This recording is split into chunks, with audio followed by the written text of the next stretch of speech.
Good morning. Welcome to our daily devotional series, Spirit 23. Jesus says, where two or three are gathered in my name, so shall I be there among them. The brief video devotional is a ministry of Trinity United Methodist Church here in Seymour, Indiana. My name is Chad, and today we will be sharing devotionals from Book 1 of The Chosen. At the end of each devotional, we will have 3 questions that you can ponder on during your day. And please feel free to share your prayer requests in the comments below, as we have an amazing team of prayer warriors. Today's devotional is entitled, Represent. If anyone would come after me, let her deny herself and take up her cross daily and follow me.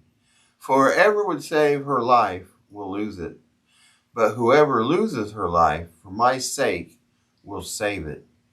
Luke chapter 9, verses 23 and 24. To save our lives, we must love them. That's a mind bender for sure, but clearly vital to understand. Jesus said it to the disciples after they'd already dropped everything to follow him from town to town. They sacrificed their careers, homes, and relationships for the man they believed was the Messiah. Life as they knew it had turned upside down, but more would be required of them, and Jesus was doubling down. He knew what lay ahead.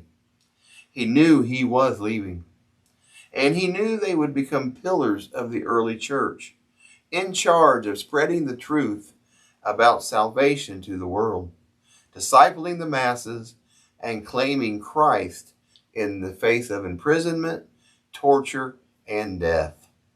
They would lose their lives on earth, figuratively and literally, for the sake of all they would gain in heaven.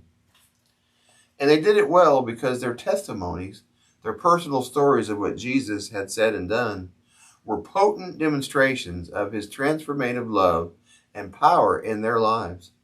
They shared the gospel with an unstoppable, contagious, relentless passion that, to be honest, seems kind of rare these days. How come? Well, for starters, they weren't in love with themselves or their own stories. They weren't branding their Christian narratives for maximum personal benefit, approval, or sympathy, or for clicks or likes. They weren't assigning themselves the hero role or belaboring their before Christ dysfunction with all its juicy, sensationalistic tidbits. When you look at biblical examples, it's amazing how few words are given to their broken past. The almost exclusive focus is on Jesus. Take Mary Magdalene. The fact that she was delivered from 7 demons is a crucial aspect of her testimony, because it showcases Jesus' authority and why she responded to him the way she did. And then that's it. That's all the detail we need to know.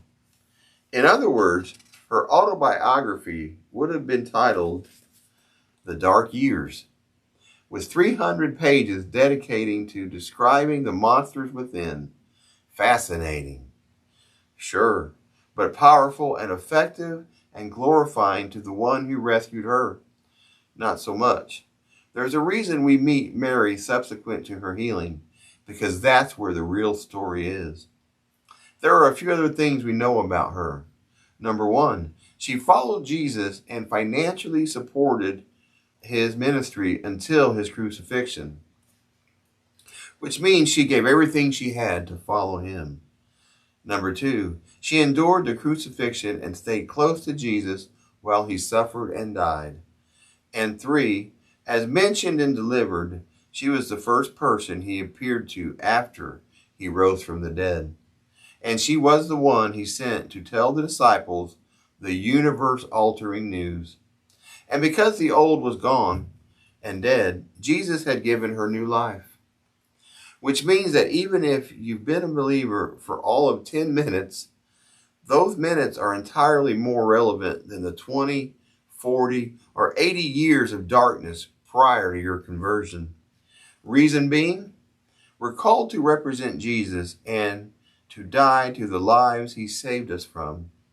When we do that, and when he stays the hero of the story, our words and lives become real-time, potent demonstrations of his transformative love and power. Our prayer focus today: thank God for how he's transformed you. Repent of any times you've represented Jesus poorly, and ask him to be part of how you tell your story. Today's questions regarding the devotional are as follows. Do you find it difficult to share your testimony? Why or why not? Be real. Who or what do your words most represent?